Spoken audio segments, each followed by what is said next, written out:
এবারে রনি তুই কালকে স্কুলে হাউস নাই কিন্নি গিয়া কি হয়েছে কালকে স্কুলে? আরে বেটা কালকে তো আমরা পিকনিকে গেছিলাম, মাইয়ারাও আসলো। এডে তুই কি করলি?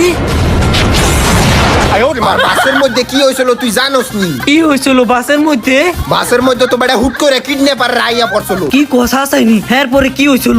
এরপর ওই যে তোর ক্রাশ আছে না সুমাইয়া, ও আমারে আইয়া ভয়তে আমারে জড়াই ধরছিল, কয় আমারে বাঁচাও আমারে বাঁচাও। এরপর আমি আমার সালমান খানের বডি দেখাইছি, এই যে সালমান খানের বডি, এই দেখে হাসে ওরা ভয়তে গেছে গা। এরপরে কি হয়েছিল কোয়া ভাই তাড়াতাড়ি, আমার সহ্য হইতাছে না। বাসে তো নামার পর সমুদ্রের পাড়ে যাওয়ার পর তারপর ওই যে তোর ক্রাশ সুমাইয়া আছে না, ও তো বেটা পানিতে পড়িয়ে গেছিল। কি কস?